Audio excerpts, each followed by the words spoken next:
Well, hey, everybody. As you know, it's Memorial Day weekend, and we hope you're enjoying your time with your family, your friends, or maybe getting some well-deserved rest for you, but also finding a way to commemorate Memorial Day. Well, you also know we're not meeting here physically as a church at Lifehouse because we are giving our hundreds of volunteers a well-deserved rest for everything they do. Now, we will be back next week, so just know that physically and online, so we hope you join us. But for this weekend, we didn't want to leave you without anything. And so we're going to share with you one of my favorite messages from our good friend Andy Stanley. It's called Rules for the Road. And these rules are going to help us get into summer and through summer and maybe get us through the rest of our lives if we would just simply pay attention to them. So here we go, Rules for the Road with Andy Stanley.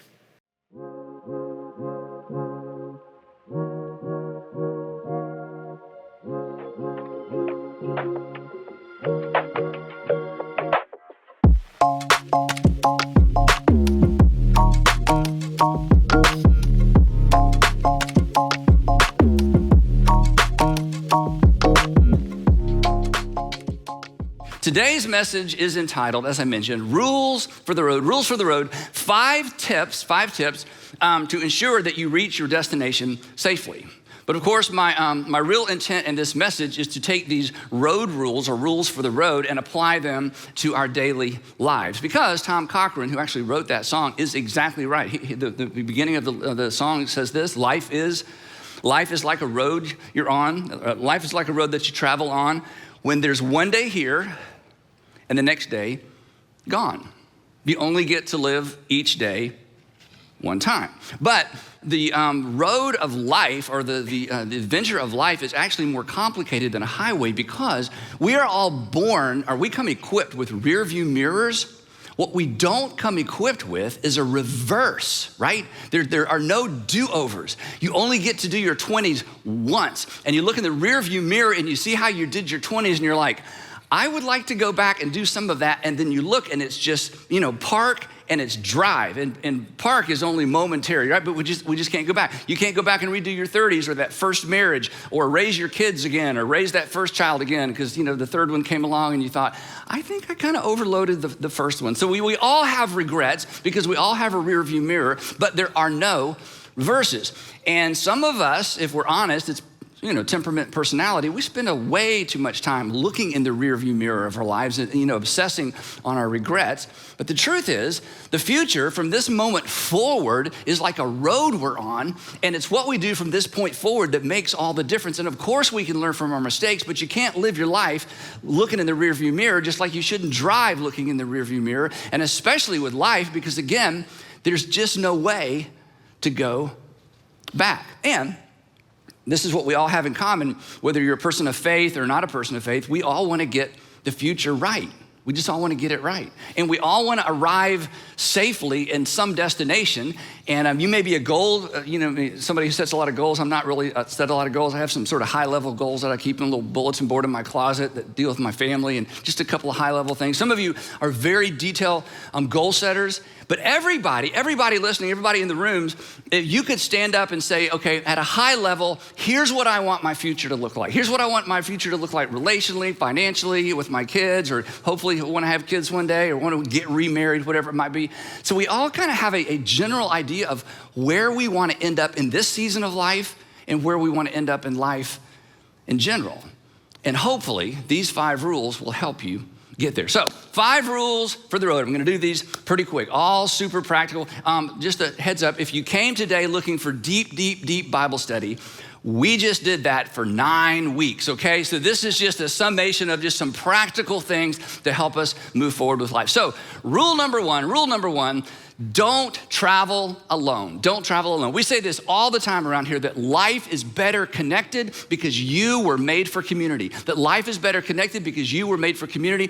So you travel with friends. You just don't allow yourself to get isolated. And in certain seasons of life, because of the pain and the things that we've gone through, and again, personality, there's always the temptation to be a little bit isolated. So I want to encourage you to ignore that voice in your head. Ignore that voice in your head that says, I don't need anybody. because you were created to live in and to operate in community. You do need some bodies around you. We were created for that. But who we do life with oftentimes determines how our lives go, right? And one of the tricks, then, one of the things that, again, I'm going to put some language around something we've all experienced from time to time. The trick in life when it comes to who we do life with is don't simply gravitate toward acceptance. Don't simply gravitate toward acceptance. Acceptance is a powerful, powerful draw, right? But don't simply gravitate toward acceptance because that can be a trap. Acceptance is magnetic. And where this is most important is in the transitions of life. You're leaving high school to go to college. You're leaving college to go to grad school. You're leaving grad school to start your first job. You're leaving the city to go to another city. You've just gotten out of a relationship and you're looking for a new relationship. You've just gone through a divorce. You kind of hit pause for a couple of years and now you're open to start dating again. In every single transition in life, especially relationally, we are prone to gravitate toward acceptance. That is, the person or the people that accept us first, oftentimes, without giving much thought to it, become the people that we spend a season of life with. And again, if you've raised teenagers, you know how powerful this is. And if you change schools or you went to a new job and you walk in that first day and you don't know anyone, or you come to a new city, you don't know anyone, or you come to a new church and you don't know anyone, isn't it true that the first group of people who reach out to you and extend some sort of invitation to do something, invitation to travel, invitation to participate in something, it feels so good because you don't know anyone else. And before you know it, you are doing life with people who may not be anything like you, who you normally wouldn't even necessarily like, but because they accepted you. I mean, we are all acceptance magnets and we all just flow toward acceptance. So when it comes to who you do life with, don't simply give into the magnetic draw of the person or the first group of people who show up and extend an invitation, even though they're probably maybe great people and, as sincere as they could possibly be. Because the people who get on the inside of our lives often determine the direction and the quality of our lives. And don't simply be content. This is so important. Don't simply be content to do life with people who share your tastes. And oftentimes the connecting point is taste. We like the same music. We like the same restaurants. We're in the same generation. We're from the same, part of the country where we share certain tastes. Look for people. This is so important, especially in the transitions. Look for people who share your values. You know what a value is? A value is what you have predetermined is most important to you. There are things that are most important to you. And when you find people, and sometimes you kind of got to move through some groups of people, good people, wonderful people, just not the right people. When you can find people that you share your values with, that they have the same values that you have, even though they may not eat at the same restaurants or go to the same concerts, when you are able to begin to do life with people who share your values, they will have your back. You will have their back, and there is a synergy of values that will ensure that at the end of this season of life, that you will still be prioritized around the things that you have decided are most important in life and most important for you. And you'll get the most out of life. You'll get what you want most out of life. And again, this. Who we do life with, who we travel with, often determines the direction and the quality of our lives. In fact, if you have children in any of our ministry environments, one of the principles that we come back to with children, middle school and high school over and over and over is this statement: your friends determine the direction and the quality of your life. Your friends determine the direction and the quality of our lives. Or to put it within this context, our friends determine the direction and the quality of the trip. So who we surround ourselves with, who we do life with is so extraordinarily, extraordinarily important. And this is not to say, and if you've been a part of what we do for a long time, you won't misunderstand me, but if you're new, I wanna make sure you don't. We're not saying that anyone is unimportant. We're not saying that anyone is less important. What I'm saying is this: when it comes to that inner circle, who you're traveling through life with, surround yourself with people that embrace your values. The author of Proverbs said it this way, and again, this is one of the anchor verses for children in middle school and high school students in all of our ministries. The author of Proverbs wrote this: whoever does life with the wise automatically over time becomes wise. That is, and wisdom, we talk about this all the time. Wisdom is understanding and living as if life is connected. That what happens today impacts tomorrow. That what happened yesterday is going to show up in my life today. That life is connected.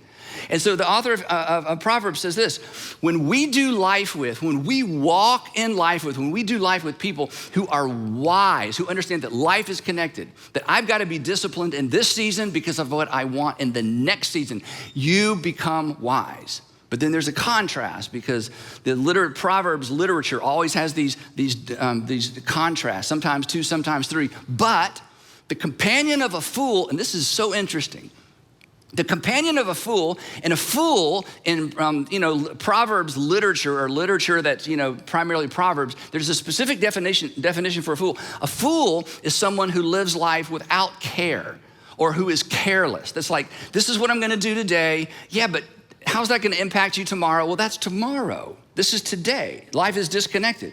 The companion of fools, and it's interesting, he doesn't say the companion of fools will become a fool. I mean, walk with the wise, you'll become wise. The companion of fools doesn't necessarily become a fool. This is why giving into the gravitational pull of a group of people can be so dangerous if we're not careful. The companion of fools may never become a fool, but the companion of fools will suffer the same consequence as a fool, because that's who they're traveling with. That's who you're traveling with. So, bottom line is kind of this. Travel with people who are taking care of themselves, because if they're taking care of themselves, they will help you take care of yourself, and you will help them take care of themselves as well. So don't travel alone. Now, rule number 2 is kind of an offshoot of rule number 1. Rule number 2 is simply this: don't pick up strangers. Don't pick up strangers. Now, I need to define stranger, okay? A stranger is someone who is strange. That's what a stranger is. Or, now, honestly, we're all a little bit strange to somebody, right? So someone who, let's just say someone who is stranger than you, okay? That's what I mean by a stranger.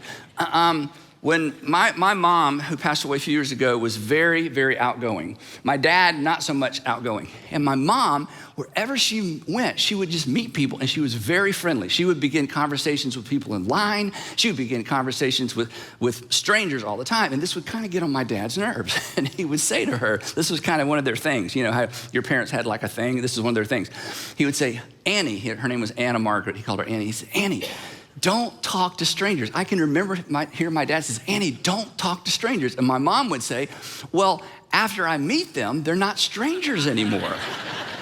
So my mom is literally a person who never met a what? She never met a stranger, because she was so outgoing, and which was a great trait. So what I'm not saying don't meet people and don't be friendly, okay? And the reason I tell you that story is this part of the story. When I was in college, she flew to North Carolina to spend some time with her mom. And when she came back, I'll never forget, we're kind of gathered around the kitchen, and she put her hands on her hips. She said, well, I finally met a stranger. And what had happened was she was flying back, and she was sitting next to a guy, and he had had a little bit too much to drink. And I'll just leave it there. She finally met a stranger. But it was so funny to hear her say that, because it wasn't like she didn't have guardrails. It wasn't like she wasn't dialed in. There's just some people in the world that you just need to be careful around. She was super friendly. But she understood at some point there's you know what? I can't travel with you. So bottom line on this one is simply this: be kind. That's a fruit of the Spirit. Be kind, but be careful. Careful of who you allow in your vehicle. Careful about who you allow in the inner circle of your life. We are kind to everyone. We are patient with everyone. We're compassionate and generous with everyone. But be careful who you allow in the inner circle, because it goes back to rule number 1. He who walks with the wise grows wise, the companion of fools. You may never be a fool, but if you're too close to the people who aren't living life according to your values, when something happens to them, it may happen to you as well. So I want to just kind of ask this question as we move on. Do you have any strangers in your life? And do you have any strangers you've allowed into the inner circle? And let me tease that out a little bit. Is there anyone you're doing life with, if you're real honest, that they make you less healthy? They cause you to doubt yourself. They seem to always be slowly and maybe subtly chipping away at your values. They're kind of dismissive of your values. And at times you're almost intimidated to be yourself because of how they're gonna respond. In fact, over time, you have found yourself becoming a different person when you're around that person. That is a stranger, and you need to drop them off. God loves them. You can't handle them. God loves them. Because, and I used to teach this principle to high school students and college students all the time. They'd be like, yeah, but God loves everybody and blah, blah, blah. I go, wait, hold on, come here. Look, God loves them. You can't handle them. Maybe someday you will be able to handle a person like that. But if your life is being bent and moved and drawn in a direction that creates, tension on the inside, dings your conscience, you find yourself doing things you never intended to do, you find yourself drifting from your values, you find yourself being dishonest with another group of people because, again, suddenly you find yourself, there's just too much duplicity, you're kind of living two different lives, that's a stranger. And you need to drop them off. And there's nothing more difficult, perhaps, than ending what seems to be a friendship or a relationship. But for the sake of that other person who needs someone else in their life to perhaps bring them back to a sense of balance in terms of life in general or perhaps faith, for their sake, for your sake, you might need to drop them off. Or go back to the car thing for a second. You would not repeatedly loan your car to someone who repeatedly trashed it. So don't loan yourself to someone who repeatedly trashes you, okay? So that's rule number 2. It got so quiet on that one. It's so intense. Okay, rule number 3. You said, Andy, you thought this was supposed to be fun. It's kind of fun. Okay, rule number 3 is this. I want you to choose it when you're traveling, right? You choose a destination. You don't just travel, right? You choose a destination and borrow a map. This is kind of a 2-part thing. Choose a destination and borrow a map. Here's what I mean by choose a destination. Everybody ends up somewhere in life. I mean, you don't, goals, no goals, destination in mind, no destination. Time just goes by. And if you've got the health to endure your 30s and your 40s and your 50s, your 60s, your 70s, your 80s, your 90s, maybe you become a centenarian, you live to be 100 years old. Everybody ends up somewhere in life. The win, just humanly speaking, and the win in terms of being a Jesus follower, the win is to end up somewhere on purpose, right? And just as in a long road trip, there are multiple legs, the first day we went here, second day we went there, third day here, stayed 2 days there, fourth day. It's just as there are multiple legs on a road trip, there are multiple seasons in life, right? Multiple seasons in life. And it is so important in each season of life to determine your destination in that season. Now, you've all already done this. We've all already done this. I mean, you got in elementary school, your parents said, your destination is to get out of 5th grade and to get into middle school. So it's like, okay, you got out of 5th grade, middle school. Then you got into middle school and your parents said, and you decided, I can get out of middle school. My destination is gonna be to show up the correct fall in 9th grade. So this whole idea of setting a destination for each season, we grow up with some, sort of a paradigm or a template that teaches us that. But once we get out into the work world and the job world, it's easy to lose sight of the fact there are still seasons of life. There's single season and there's married season and maybe first marriage and there's a gap and the second marriage and there's kids and there's grandkids. I mean, there's all these seasons.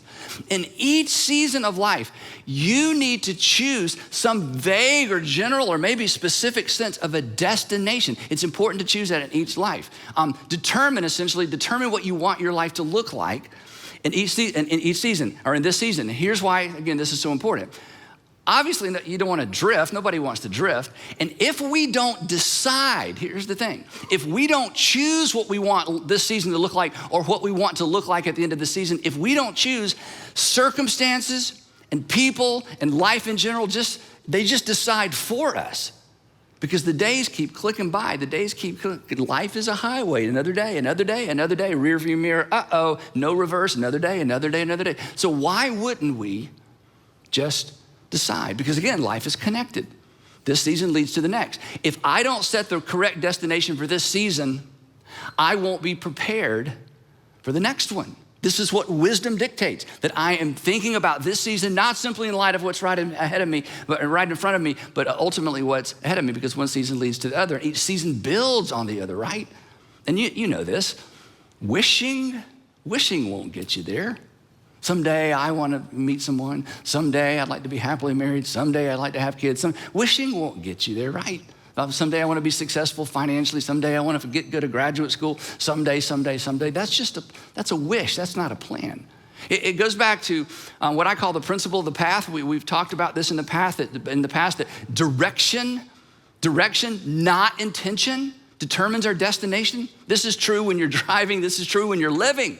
It's the direction, not the intention, that determines your destination, okay? You can drive north with the intention of going to Key West. You will never get to Key West. I don't care what your intentions are, right? You can intend and you can pray and you can trust God, and you will end up in Canada, okay? It just doesn't, intention is almost irrelevant. Intention should lead us quickly to some sense of direction. So in every season of life, we need to choose what the destination is, not for our entire lives, but for this season, because the seasons are connected. And if we're not prepared for the next season in this season, then when we get to the next season, well, we're just not prepared. Again, it goes, I mentioned this a minute ago. You only get to do your 20s one time.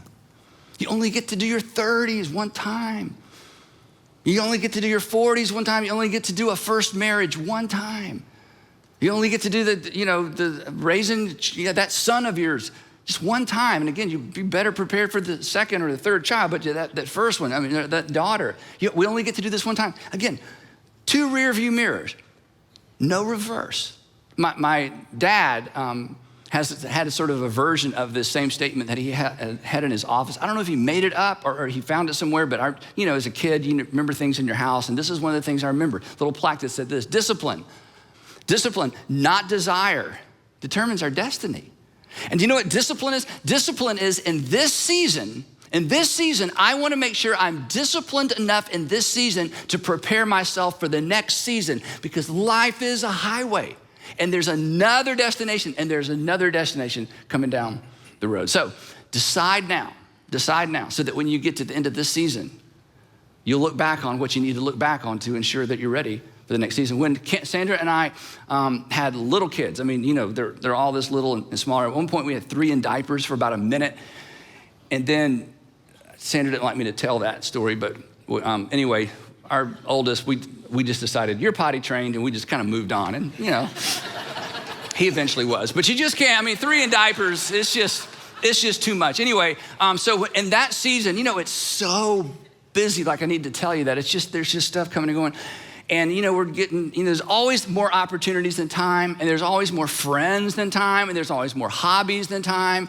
And so we just decided in that season, we came up with a list. We called it our no for now, but not forever list. No for now, but not forever list. In other words, here are some categories of things we're just not gonna do. We're not gonna, next Thursday, can you do this? Let me check the calendar. That just drives you crazy. We just decided there are some categories. I'm not gonna tell you what they were, because you gotta come up with your own categories.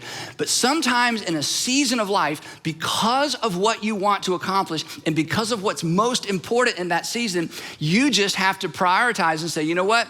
This is not a bad thing. This is just a no thing for now. And then when we get through this season, it's a yes. No for now, but not no forever.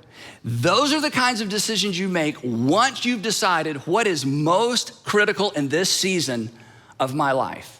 When you're in school, you gotta do that. When you're starting a new job, you gotta do that. When you're beginning a new relationship, you gotta do that. When you're beginning a new marriage, you have to do that. When you're raising kids, no for now, but not forever, because what? Because of the destination I've determined for myself in this season of life. Now, the second part of this is borrow a map. And here's what I mean by that. Somebody has already been to where you're hoping to arrive, right? Somebody's already been there. They've been there and they've done that, and they've done it poorly or they've done it well. But somebody has traveled this road before. And here's the thing, and this is kind of insulting, but when you transition into a new season of life, you don't know what you're doing. How could you? You've never done it before. I mean, the ultimate example of that is, you know, when we had our first child, and, you know, we stayed a couple nights in the hospital, and the nurse comes in and says those awful things. This is what she said. She said, she smiled when she said it, but it was terrible. She said, "Mr. Stanley, if you'll pull the car around to the front entrance of the hospital, I'll bring Mrs. Stanley down and Andrew, and you can go home."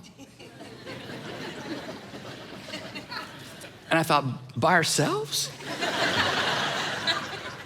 I don't even know how to change a flat tire. You're sending me home with a baby, right?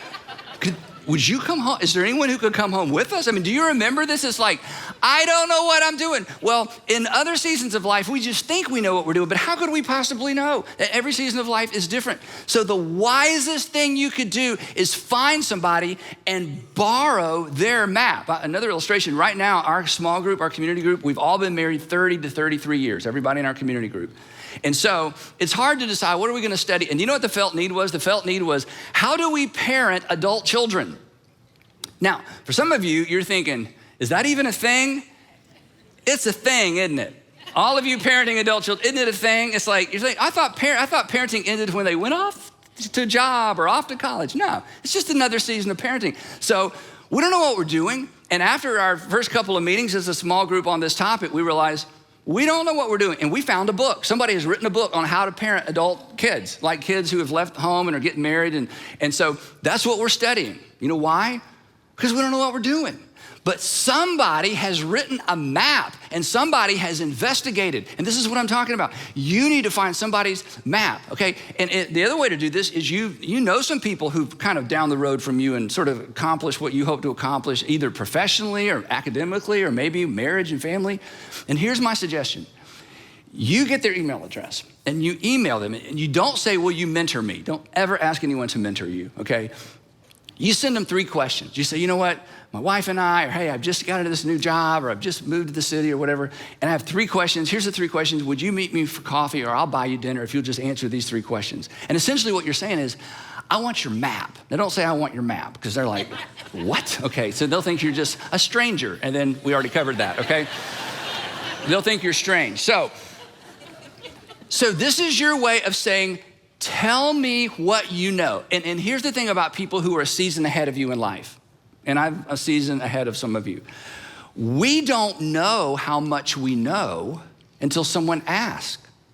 We have small groups with young married couples or newlywed couples. And it is so fun as somebody who's been married a long time to drop into one of those groups.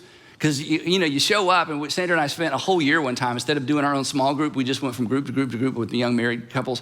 And the first time, we were like so scared, like, oh, what are they gonna ask? And when we got in the car afterwards, we thought, we know a lot. We just know a lot. You just don't know what you know until somebody who doesn't know begins to ask you questions, okay? So one of the best things you can do is you can reach ahead a generation and say, "Hey, show me your map. Show me your map." You might be familiar with what's called the Vernon Law. You may have heard this before, even though you didn't know it was called this. Here's what the Vernon Law is. That experience is a hard teacher because it gives the test first and the lesson afterwards. Experience is a hard teacher because, oh no, I failed the test and now I realize what I should have known. The only way to avoid this is to get ahead and invite information, authors, or people into your life in this season, so when the test comes, you will already have had the lesson. And acknowledging, come on, you know this, acknowledging what you don't know and inviting somebody into that space where you just aren't exactly sure, that's not weakness. Asking for help isn't weakness, it's maturity. It's a sign of wisdom. Again, the author of Proverbs puts it this way. Listen, he says, listen to counsel. Listen to counsel. Now, don't raise your hand or elbow anybody, but some of us, guys, it is so hard to take counsel from other people. It's an ego thing. It's a pride thing. I am as guilty as anybody else. I just have to just exhale. Don't bow up. Don't power up. Don't say, "Let me tell you what I know." Just shut up, Andy, and just listen. Listen to counsel and accept discipline. You know what this means? It means accept the fact that you're wrong. if you don't accept the fact that you're wrong, you will continue to be what? Wrong, right? My goal in life is to never learn anything new, and nobody wants to end up there. So he says, listen to counsel, accept discipline, that you may be wise, and listen to this, proverbial promise.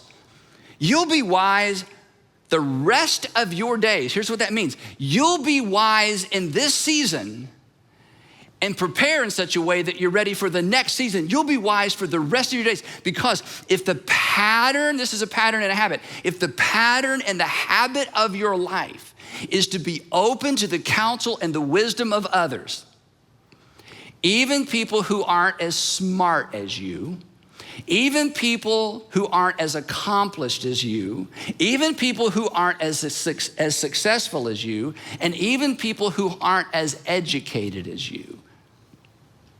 I just covered all the reasons that many of us are like, I can't listen to her, I can't listen to him. What have they ever accomplished? Well, wait, what? He says, just listen to counsel, and you'll be wise for the rest of your day. So choose a destination in this leg of the journey or in this season, and borrow a map, and perhaps you'll get where you're going you get there faster and with less regret. Rule number 4, got to keep going. Rule number 4, pay attention to the signs. Pay attention to the signs. Okay, road signs are there for our protection as well as our direction. Many of us, some of you think that those signs are for other people, right?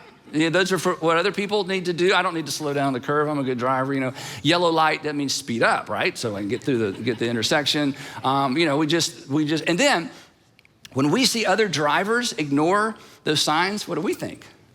Idiot, putting other people's lives at risk. Sometimes it's hard to see the idiot in the mirror, right? And the same is true in life for all of us, right? Again, the author of Proverbs, and this is a verse I've encouraged you to memorize. I hope you've memorized it. If not, you got to memorize this verse. Maybe I just feel compelled to say that because of the role it's played in my life. The prudent, the wise, the people who know life's connected, the prudent see the signs and they respond. The prudent see danger and they take refuge. The prudent see the signs and they respond to the signs. Wise people pay attention to the signs of what's going on with their friends, and paying attention to what I see going on with my kids, and I'm paying attention to some stuff I see going on with my marriage, and I'm paying attention to what I see going on financially. We're not in trouble yet, but you know what? I need to slow down in that curve. I see what's going on professionally. I'm not gonna just live in la-la land and pretend everything's fine. I'm gonna pay attention to the signs. It's always tempting to ignore signs. It is most tempting to ignore signs relationally. But relationships are like a combustible engine. Nothing improves with neglect. But one of the reasons we ignore the signs in our relationships, honestly, is we don't know what to do. I can fix my router. I can fix a lot of things electronically. I like to fix things. When it comes to relationships, it's like, I don't know what to do. So I'm just gonna go reboot my internet because I know how to do that. But relationally, I don't know. So we are tempted to ignore the signs, but nothing improves with neglect, especially relationships. So again, you may hate me for this, but if more than one person has brought something to your attention that you need to think about or work on, that's a sign. If more than one person, and they don't even know each other, it's like they've been talking. No, you're the common denominator. It's obvious, not obvious to you, but it's obvious to everybody. If more than one person has brought to your attention something that you need to pay attention to, that's a sign. The only time I ever was arrested, pause and let you digest that. It was a long time ago. Only time I was ever arrested is not that I ignored a sign, I actually moved a sign because it was in my way. I was 16 years old. I'm like, that's in my way. So I got out of my car and moved a sign, and then I got where I was going late, really, really late, and had an interesting conversation with my dad. So the point is, have you ever moved a sign? Let me tell you what move a sign looks like, sounds like in the real world. You ever heard yourself say this? Okay, don't ever bring that up again. I just want to take that sign off my road. Don't ever, don't, honey, son, mom, whoever, don't ever, or I don't want to hear that anymore. I don't want to hear about that. anymore. Or, I'm fine. Quit showing me signs, I'm fine. What do you respond to in that way? You're ignoring the signs. You keep ignoring those signs, you're taking the long way, taking the wrong way. You may never arrive. Because the prudent see danger and take refuge, but the simple, I'm fine, I know everything I need to know, you're wrong. The simple, the people, they don't understand life is connected, that today leads to tomorrow and today is gonna show up tomorrow. The simple keep going and they pay the penalty. But you won't be the only one who pays because everybody is looking to you, responsible, that you're responsible for, that depends on you. They're gonna pay as well. So pay attention. Pay attention to the signs. Last but not least, the fifth and final one. This is kind of the heaviest one, but I think it's maybe the most important in terms of getting to where we want to get in life and ultimately getting to where your Heavenly Father wants you to get in life. The fifth and final one is this: don't carry unnecessary baggage. If you carry too much baggage on a trip, it just slows you down, right? Just weighs you down. Years ago, Sandra and I were traveling with these dear friends of ours, Howard and Doris, and we've traveled, most of our trips outside the country, we've gone with Howard and Doris. They're just our travel buddies, and they love to travel, love the same kind of stuff. And so we were standing at Hartsfield behind the counter, and we were putting our luggage up on the scale thing, And so Sandra had her back to the counter, and she's talking to Doris, and Howard and I are putting the luggage up there. So I put Sandra's suitcase up, and it went over, the limit. And Howard sees it, and he taps Sandra on the shoulder, and he says, Sandra, you have a weight problem. And the look in her eye was, this is gonna be an awkward trip. And we have laughed about that for about 5 years. Sandra, honey, you have a weight problem. Anyway, so there's always a temptation to overpack on a road trip, right? And on a road trip, it's not a big deal, but on a life trip, it may be the biggest deal. Unnecessary baggage, what happens? Unnecessary baggage, on life trip, it's a really big deal. Unnecessary baggage will slow you down, and it'll slow everyone down in your family and everyone around you who's trying to do life with you. Baggage is that, it's that unresolved or partially resolved stuff from the past. Our baggage is the stuff from the past that keeps showing up in the future and keeps showing up in the present, and it seems to just make things more and more and more complicated. It actually empowers the past to define our future.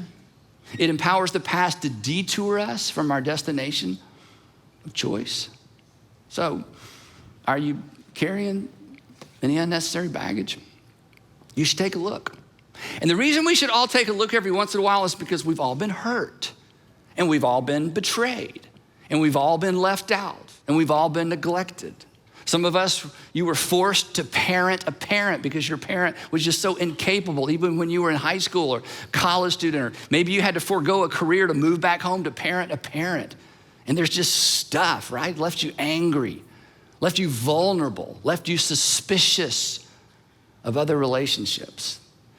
And it's hard to unpack that stuff. It's hard not just to carry along with us. And the reason it's hard to leave it behind is because it's part of our story. It's part of our life experience. So there's just something in us that's like, no, I just have to carry this with me the rest of my life because it was such an integral part of my life.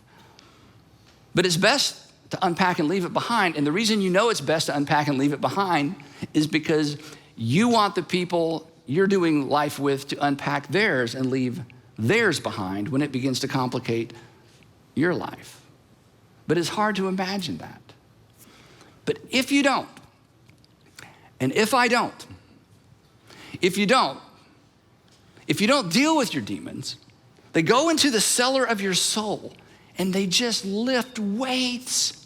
And they get bigger and stronger and bigger and stronger. And the thing that's so deceiving about this is the event itself gets further and further and further and further behind as you move forward. But the consequences and the shrapnel gets bigger and bigger and bigger and deeper and deeper. And as time goes by, most people lose sight of the source of their anger, the source of their bitterness, the source of their angst, the source of their, they're just too complicated and they're too sensitive. They lose sight of the source when in fact, the source is something that happened as part of their story. This is probably what Paul had in mind when he said to Christians. He said, look, you can't help but get angry sometimes. Sometimes you're just gonna get angry. But if you're a Jesus follower, be angry, but don't sin.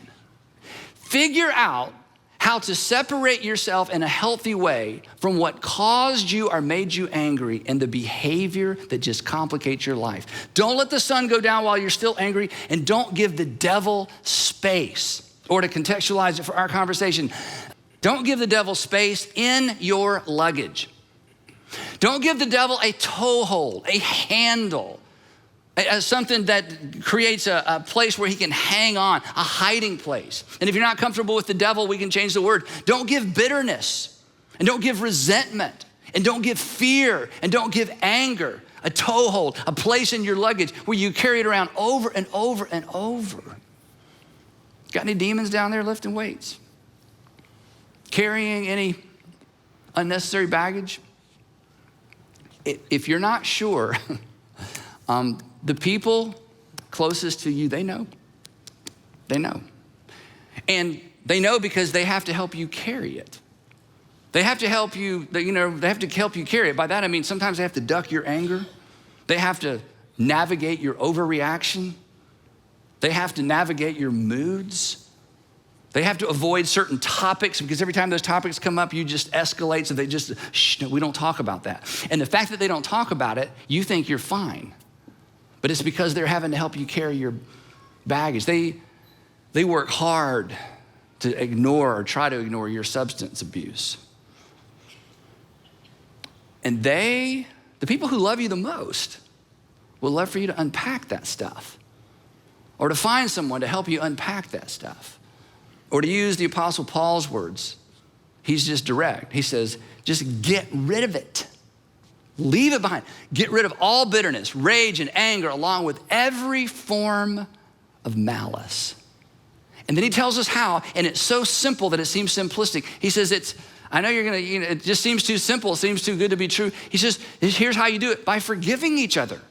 This is how you get rid of bitterness and anger. You find out the source and you unpack and you forgive. And you say, Andy, but you don't know my story. And you're right, I don't know your story. And I would never say this except for what Paul says next.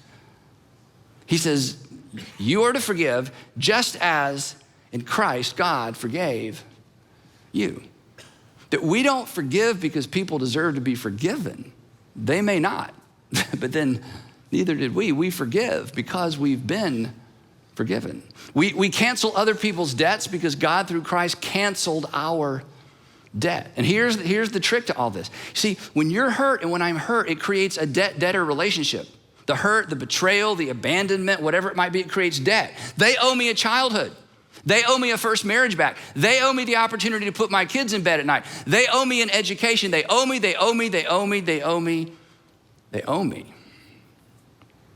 And what happens is that their debt becomes your baggage. And I've been there. We lug it around waiting to be paid back. And while we're lugging it around waiting to be paid back, the demons are lifting weights, get stronger and stronger and stronger. And the problem is, of course, the people from our past, they can't pay us back. Half the time they don't even know they owe us anything. And the other reason they can't pay us back is because we come equipped with rear view mirrors, but no reverse. They can't give you your childhood back or a marriage back or an opportunity back or career back. They can't give it back to you. So get rid of all bitterness, rage and anger, along with every form of malice. Close those accounts. Tell your demons, I'm closing the gym. And they'll complain. But over time, their voices, not immediately, but over time, their voices will grow weaker and weaker and weaker. And it's not fair to forgive. It's not fair because they actually owe you. But it's not about fairness. This is about your freedom. So cancel those debts. Unpack all that stuff. Choose to forgive. Cancel their debt. You just decide. This is what forgiveness is. Forgiveness is, I've decided you don't owe me anymore. And who knows? Unpack all that stuff, you might be able to get by with a carry-on. So those are the 5 rules for the road. Don't travel alone. Don't pick up strangers. Choose a destination, get somebody's map, pay attention to the signs, and don't carry unnecessary baggage. You're gonna end up somewhere in this season. You're gonna end up somewhere in life. I want you to end up somewhere in this season in life on purpose, and you get to choose. So follow the rules for the road, and perhaps you will reach your destination on time and on purpose. No questions today, but I'd love to pray for us. Heavenly Father, wherever this lands with us, give us the courage to admit it. Give us the courage to say something to somebody before this day is over, just to get it out before we scramble back and go back into hiding. Father, for the man or woman, the student, the senior adult, the senior in high school who's transitioning into a different season of life, I pray that they wouldn't simply gravitate toward acceptance. I pray they would find some people who share their values. Father, for those here today, they've got some strangers in the car with them. It's so awkward to uninvite someone in our lives. Just give them the wisdom to know how to do that. And Father, for those of us who are carrying around extra baggage, and we know we are, just give us the courage to get help and to own it and to apologize. For those of us who are moving signs and ignoring signs, I pray that we would just shut up and listen, and that you and your grace and your mercy would do that thing in us that only you can do. So give us eyes to see, ears to hear, and then give us the courage to step into it. In Jesus' name, amen.